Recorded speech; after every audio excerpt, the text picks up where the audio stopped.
Hello, बच्चों.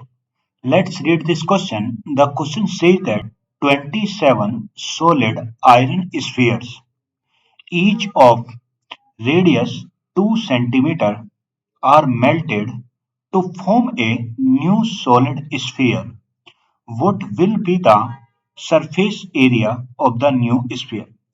कह रहा है कि मेरे पास कोई एक चीज है, उसके पास 27 छोटे छोटे आयरन के सॉलिड स्फीयर है, जिनकी हर एक की रेडियस कितनी है, 2 सेंटीमीटर है जी. मान लो ये उसने बोल दिया कि ये छोटे छोटे से आयरन के स्फीयर हैं टोटल. ये इस तरीके से 1, 2, 3, 4, 5 इस तरीके से बोल दिया, और ये टोटल स्फीयर दे दिए कितने, 27. और हर एक की जो रेडियस है वो कितनी है, 2 सेंटीमीटर है. हर एक की रेडियस कितनी है, 2.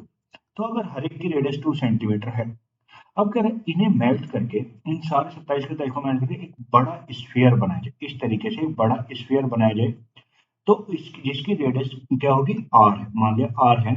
अब कह रहे हैं कि ये जो बड़ा स्फीयर इन्हें मेल्ट करके जब पिघला के एक बड़ा स्फीयर बनाया गया, तो उसका जो सरफेस एरिया होगा वो कितना होगा. अब देखो, सबसे पहले उसने क्या दे रखा, हमें ये जो थी, ये छोटे छोटे इनकी रेडियस कितनी मान ली, R1 मान, आर स्मॉल आर मान लिया, और स्मॉल आर कितना दे रखा, 2. यानी स्मॉल आर की वैल्यू कितने रखी थी उसने, हमें 2 सेंटीमीटर दे रखे थे. और नंबर में कितने, number of small sphere, number of small sphere sphere वो कितने थे, 27 थे, 27. अब उसने बोला है कि इन छोटे छोटे को पिघला के एक बड़ा स्फीयर बनाया जाए. तो जब भी कभी एक चीज मेल्ट होके कोई किसी दूसरी फॉर्म में कन्वर्ट होती है, तो उनकी जो वॉल्यूम होती है वो क्या होती है, हमेशा बराबर होती है. तो अगर इसे लिखा जाए तो हम क्या लिखेंगे, वॉल्यूम ऑफ, जो लिखेंगे हम इसे क्या लिखेंगे, वॉल्यूम ऑफ 27 स्मॉल स्फीयर किसके बराबर होगा, वॉल्यूम ऑफ न्यू स्फीयर. जो न्यू स्फीयर बनेगा उन्हें पिघला के न्यू स्फीयर के बराबर होगी.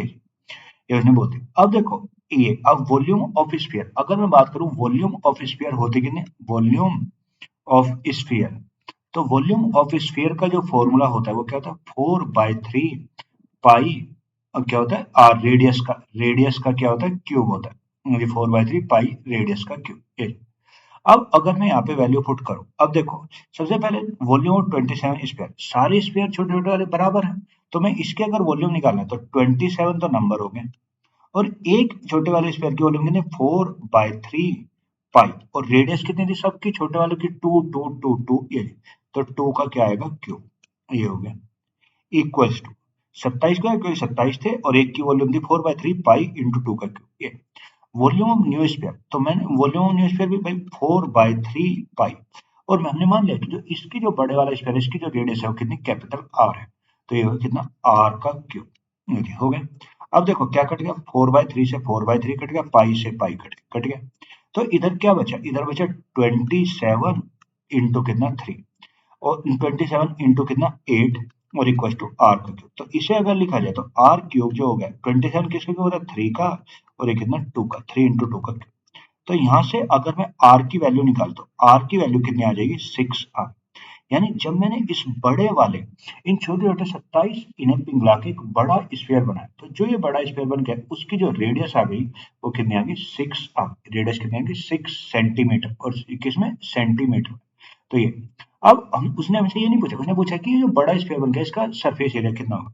जैसे कि हम जानते हैं, टोटल सरफेस एरिया जो होता है, total surface area of sphere क्या होता है, 4 पाई और आर स्क्वायर होता है, 4 पाई आर स्क्वायर. तो अगर मैं यहाँ पे वैल्यू पुट कर दूं, अगर मैं यहाँ पे वैल्यू पुट करूं तो कितना आएगा, 4 पाई, पाई कितना, 22/7, और इंटू रेडियस कितने, 6 इंटू कितना है, 6, ये हो गया 6 इंटू 6. तो जब मैंने इसकी मल्टीप्लाई किया तो आ गया 3168 अपॉन कितना, 7. ये, तो इसे काटेंगे, 3168 को काटेंगे तो कितना आएगा भाई, 452.57 मीटर स्क्वायर. यानी जो मेरा जो बड़ा स्फीयर बनेगा उन्हें छोटे को पिघला के, उसका जो टोटल सरफेस एरिया होगा वो मेरा कितना, 452.57 मीटर स्क्वायर होगा। मीटर नहीं, सेंटीमीटर, क्योंकि यूनिट सेंटीमीटर में है तो ये क्या होगा, सेंटीमीटर स्क्वायर होगा। तो the answer of this question is 452.57 centimetre square. Hope you will understand it. Thank you and best of luck.